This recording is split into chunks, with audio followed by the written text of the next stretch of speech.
Alors, Rémi, Vincent, je crois que vous avez préparé une présentation. Alors, présentez-vous d'abord. Dites-nous qui vous êtes. Oui, pardon. Bonjour, Rémi Ducas, donc je fais partie avec mon collègue du groupe Groupama, donc groupe d'assurance dont je pense. Alors, je n'ai pas réussi à faire avancer là. Voilà. Je ne vais pas vous détailler les chiffres, mais groupe d'assurance qui est porté par 3 marques, ou qui porte 3 marques, Groupama, GAN et Amaguise. J'espère que vous connaissez au moins l'une d'entre elles. Le groupe est présent dans 11 pays en Europe. Et puis, au niveau de son activité, le territoire français est réparti entre différentes caisses régionales qui se répartissent effectivement le territoire de la France, et là Vincent en parlera tout à l'heure. Je vais passer sur la suite pour me présenter un peu plus précisément. Moi je fais partie de l'informatique, donc Groupama Support et Services, qui est une entité qui traite l'informatique, logistique et des achats. Aujourd'hui on va parler essentiellement d'informatique. Donc nous avons 3 data centers et nous avons pour vocation d'assurer le développement et l'exploitation des systèmes d'information dits communautaires du groupe, donc de ces 3 marques. La particularité un petit peu de l'organisation, c'est que en complément de cette informatique communautaire, chacune des filiales, qu'elles soient étrangères, filiales françaises qui traitent certaines niches, et puis les 11 caisses régionales, en fait, peuvent avoir une informatique complémentaire qu'ils gèrent eux par eux-mêmes, en nous confiant ou pas l'hébergement. Donc, pour cela, je vais peut-être laisser la parole à Vincent, et je passe. Bonjour. C'est bon, il marche Oui. Je suis Vincent Corneli, donc je travaille au sein de la caisse régionale, une des 11 caisses régionales de Groupama, donc la caisse Rhône-Alpes-Auvergne, qui couvre 12 départements, un réseau de 330 agences, presque 1 milliard de chiffre d'affaires, avec 2000 personnes, on est 2000 employés. Et je travaille au sein de la DSI de la caisse régionale. Je suis en charge du pôle infrastructure et exploitation. Donc, voilà. Très bien, merci pour cette présentation. Donc, dites-nous un peu le projet que vous avez mené. Quelles en sont ses caractéristiques? Alors, le projet est né, notre projet de cloud interne est né à l'initiative de notre caisse régionale de Groupama Rhône-Alpes-Auvergne. Le groupe Groupama est dans un secteur très concurrentiel, qui est soumis au marché actuel, aux difficultés du marché financier actuel. Et notre caisse régionale a beaucoup grossi en termes de structure informatique, nombre d'applications, de solutions hébergées. Et on se devait de trouver de l'agilité. Et on ne pouvait pas le faire par une croissance des équipes, de l'effectif, de notre structure. Donc pour nous, ça devenait naturel de se tourner vers de faire cette transition vers le cloud. Donc, et d'autre part, on est soumis aussi à des nouvelles réglementations telles que les lois Solvency qui obligent nos structures, banques et assurances, à garantir une souveraineté des données, une exploitation franco-française presque. Donc tout naturellement, on s'est tourné vers nos collègues de Groupama Support et Services pour qu'ils nous construisent cette offre cloud et une première tranche qui était une tranche IaaS. Oui. Ce que je voudrais rajouter là-dessus, c'est que Vincent évoquait l'origine du projet. Effectivement, il vient de la caisse de Groupama Rhône-Alpes. À G2S, nous avions déjà l'habitude, comme je le disais tout à l'heure, depuis quelques années, de prendre en compte l'hébergement de ces informatiques propres à une entité du groupe, mais on le faisait de façon sur mesure. C'est-à-dire qu'on apportait toujours une réponse qui, au niveau des technologies comme au niveau des process, était construite sur mesure, donc au cas par cas. Il n'y avait pas jusqu'ici une réelle offre de service. On a voulu, dans notre réponse, profiter de cette occasion pour effectivement construire une vraie offre de service, et en regardant le marché qui était effectivement qui s'orientait de plus en plus vers des solutions as a service. Nous aussi, on a voulu faire une offre de service qui permet d'avoir plus de lisibilité de la solution, et puis de ne pas se perdre en interne sur des processus qui sont effectivement faits au cas par cas et donc qui amènent forcément de la confusion au fil du temps. Voilà. Très bien. Et je crois que vous avez préparé quelques slides pour décrire le projet ou la méthodologie. Oui, alors sur cette partie-là, pas vraiment, mais on peut effectivement parler. On a des slides qui arrivent ensuite, mais on peut effectivement parler du projet tel qu'il s'est déroulé. Donc, ce que nous avons fait dans un premier temps, c'est de faire le choix d'une solution de cloud management. Pour cela, on a défini les critères qui nous intéressaient. Donc, au-delà, le premier critère, c'est bien sûr l'intégration à notre écosystème technique. Mais au-delà de ça, dès le départ, on a eu l'intention de construire certes un cloud privé, mais qui soit évolutif vers une solution plus hybride, ce qu'on fera probablement dès l'année prochaine. Donc voilà, c'était le deuxième critère, c'était la possibilité d'être une solution hybride. Et dans cette optique-là, un troisième critère, c'était d'être agnostique vis-à-vis de l'hébergement. Alors on a retenu en fonction de ces critères la solution CloudForms de Red Hat. Donc la première étape a été de vous soumettre un cahier des charges. On était à l'automne 2015 et en 2 mois, on voulait avoir une preuve du bon fonctionnement ou en tout cas de l'adéquation de la solution avec notre besoin. On a retenu la solution à l'issue de ce POC. Et puis dès lors, on a engagé donc début 2016, je veux dire 2 partenariats. Un premier avec Red Hat, dont l'intérêt était effectivement de profiter de s'appuyer sur l'expertise de Red Hat sur les outils, donc plateforme évidemment, Puppet qui était la deuxième partie de la solution. Et puis ce qui était peut-être encore plus important pour nous, c'est on est dans une solution, je fais partie à l'intérieur de Groupama Support et Services de la direction production. Dans une telle direction, la priorité n'est jamais le projet, même si nous menons quelques projets techniques, mais la priorité reste toujours le maintien en condition opérationnelle du système d'information, des différentes applications. C'est toujours la priorité des gens, quels qu'ils soient, et l'organisation est faite en silos technologiques. Donc je pense que vous connaissez tout ça. Donc traditionnellement, on a des experts dans chaque silo, stockage, sauvegarde, supervision, etc.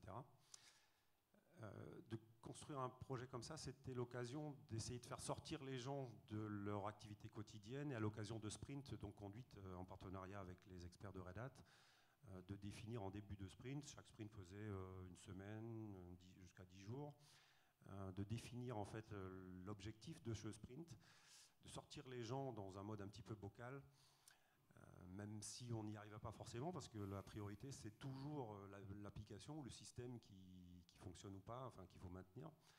Donc les gens font ce qu'ils peuvent avec leur disponibilité, mais pour autant ça a apporté ses fruits. On arrivait à conduire ces sprints qui se terminaient toujours par une session de transfert de compétences des experts de Red Hat vers les experts chez nous. Voilà. Le deuxième partenariat dont je parlais, c'est un partenariat avec avec l'entité Groupama Rhône-Alpes, Auvergne. Là, c'était en fait, puisqu'ils étaient à l'initiative du projet, qu'ils avaient ce besoin énoncé, de construire avec eux le catalogue de services. Et puis, on a eu effectivement beaucoup d'échanges, Vincent et moi et quelques autres personnes, pour adapter la solution vraiment aux besoins d'une entité régionale. Et puis ensuite de recéter, d'adapter. Et puis, on est toujours dans ce mode de travail-là. On a fait une maquette ensemble qui vient de se terminer. Là, on va aborder la dernière étape qui consiste à déployer de façon plus large cette solution de cloud privé. Et pour ça, là, on va revenir au slide qu'on a préparé.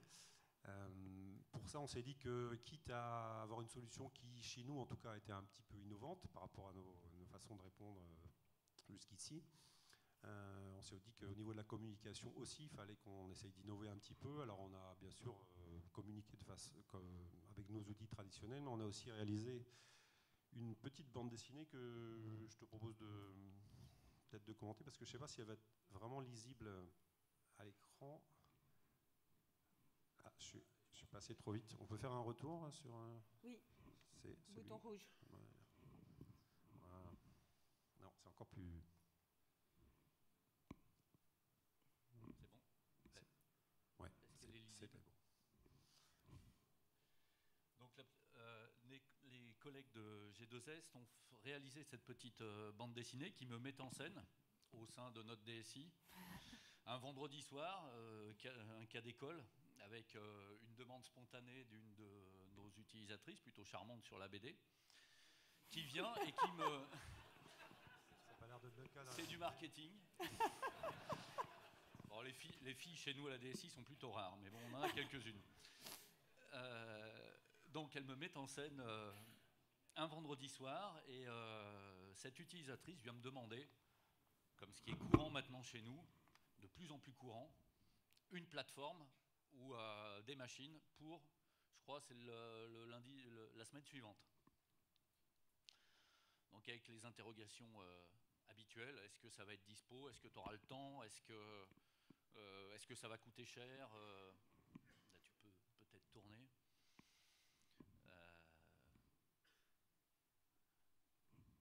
Donc voilà, combien ça va coûter, est-ce que tu seras disponible pour nous la réaliser, parce qu'on est quand même, on a une équipe assez réduite, hein, à la DSI on est 70, pour l'infrastructure on est une dizaine.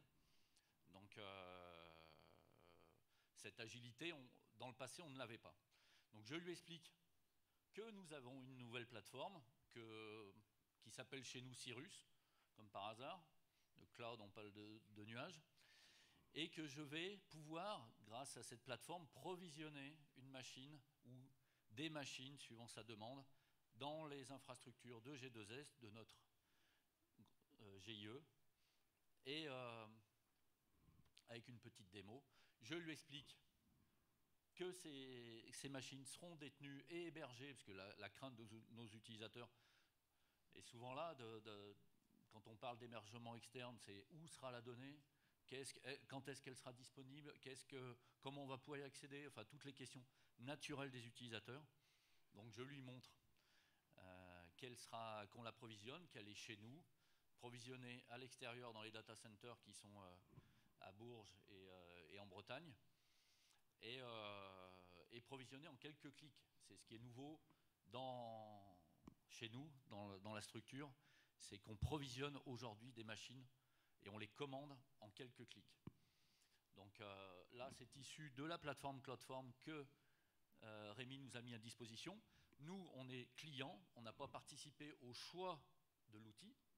Par contre, ce qu'on peut en dire, c'est qu'on a fait le cahier des charges était très serré, le timing exigé qu'on avait demandé à G2S était très serré. Et n'étant pas au début, on n'a pas participé au choix de la plateforme, mais par contre, ce qu'on a vu, nous, en tant que clients, c'est une bonne réactivité de Rémi, des équipes de Rémi, sur la mise à disposition de la plateforme telle qu'on la voulait, parce qu'on voulait une plateforme qui soit proche des outils habituels qu'on avait chez nous. On a des couches de virtualisation, on était déjà équipé de solutions de provisioning ou semi-automatisées, mais on voulait une plateforme proche avec toutes les fonctionnalités attendues de nos consoles habituelles, et Rémi a su nous le mettre à disposition. Donc voilà, pour conclure dans la BD, je termine, la machine se provisionne, et pendant ce temps-là, on peut se pencher sur les besoins de l'utilisatrice et répondre à son besoin en termes de timing, de son besoin applicatif et besoin projet. Voilà, donc pour nous, c'est une façon d'illustrer, surtout pour les autres caisses régionales et en interne, de communiquer sur ce changement qui est un changement important au sein de la DSI Rhône-Alpes-Auvergne et au sein du groupe. Bon, elle a l'air assez heureuse, cette utilisatrice, donc oui, pas mal. Hein, elle va avoir sa machine pour la semaine d'après, donc elle est heureuse, ça va. forcément. Et alors, je serais tentée de vous poser la question, et donc pour la minute qui nous reste, et après, alors qu'est-ce qu'on fait une fois qu'on a fait ça? Quels sont vos projets, vos expansions? Alors, tu peux peut-être... Vas-y. On peut parler peut-être... Alors, et après on attend. Aujourd'hui, on a une première livraison d'une couche d'IAS par les équipes de Rémi. Et nous, ce qu'on attend, Et on le verra après dans les slides. Ce qu'on attend, c'est toute la suite. Le pass, le stockage as a service, on a tout un catalogue de demandes. On a un bon de commande dans les équipes de Rémi pour enrichir la plateforme et en faire une vraie plateforme cloud telle qu'on pourrait la trouver chez un hébergeur externe. Mais pour nous, l'intérêt, c'est d'avoir un hébergement interne au sein du data center, des data centers de Groupama. Oui, ce que je rajouterais, c'est qu'effectivement, maintenant, on va effectivement construire des solutions un peu plus élaborées, comme du PaaS, et puis on va aller chercher des solutions hybrides, tout ça au cours de 2017. Une autre évolution, c'est que là, on a mis en place cette solution pour les besoins des différentes caisses régionales et filiales, mais les apports sont tels en termes de délai et puis enfin, on va y évoquer tout à l'heure, mais les apports sont tels qu'on va aussi déployer les mêmes techniques de provisioning pour nos besoins internes. Voilà. Parfait. C'est à venir. Parfait. Je vous remercie beaucoup tous les deux. Vous voulez peut-être compléter par les bénéfices? Je pensais que vous saviez. Donc il y a encore quelques slides sur les bénéfices. Si, allez-y, c'est important de les montrer. Les bénéfices, déjà, le premier bénéfice attendu, c'était de trouver de l'agilité, comme on l'a vu dans la BD, qui va nous permettre de livrer de plus en plus d'applications, parce qu'on a de plus en plus de demandes sur différents supports. Aujourd'hui, on va du smartphone à la tablette, les commerciaux veulent de plus en plus de micro-applications, des applications dédiées à certains secteurs. Pour nous, Rhône-Alpes-Auvergne, on assure beaucoup par exemple, le domaine viticole, des activités liées au ski l'hiver. Enfin, on a comme ça des niches un peu qui sont liées à notre département, à notre région. Et donc, nos développeurs développent de plus en plus d'applications. Et donc, on avait besoin de cette agilité. Et Cyrus, donc la plateforme cloud, va nous permettre de trouver cette agilité. Deuxième bénéfice, et non des moindres, c'est l'aspect économique. Parce qu'aujourd'hui, la facturation entre le GIE et les caisses régionales est faite par un système complexe de clés de répartition. Et là, on engage avec le cloud une transformation de cette facturation. Et on passe d'un mode par clé de répartition sur ce qui était fait avant sur de l'hébergement, parce qu'on avait déjà de l'hébergement dans les data centers de G2S, à une facturation à la demande et aux besoins. Donc nous, ça nous permet d'être plus performants économiquement et aussi en interne de faire de la refacturation sur des projets. Et ça aussi, c'est nouveau pour nous. Et puis, on va trouver aussi, ce qui est une demande des autres caisses régionales, un bénéfice structurel par cette plateforme. On va pouvoir se partager des applications, rationaliser les socles, parce que d'une région à une autre, les socles, le système, ils se ressemblent, mais ils ne sont jamais les mêmes. Donc pour le GIE, quand ils doivent intervenir sur différentes plateformes des caisses régionales, il y en a pas eu, avant Cyrus, il n'y en avait pas une qui se ressemblait. Donc on va pouvoir, à travers Cyrus, rationaliser ces plateformes, avoir des plateformes communes avec le pass de développement, pouvoir se prêter ou s'échanger des applications, pouvoir mutualiser des plateformes. Donc tout un système qui est innovant pour nous et qui va dans le sens de l'histoire. Et puis le dernier bénéfice qui pour moi est le plus important, c'est avec Rémi, souvent avant ce projet-là, on avait plutôt tendance, avec les équipes de G2S, à se marcher dessus, à être plutôt en concurrence sur certains projets. Et Cyrus et ce projet cloud, pour nous, c'est une révolution parce que ça permet ça engage une nouvelle façon de travailler ensemble et où chacun a sa place, chacun a ses responsabilités, on les a définies dans le cahier des charges. G2S héberge la plateforme, maintient les infrastructures. Nous, on exploite nos systèmes dans Cyrus, sur la plateforme, et chacun trouve sa place.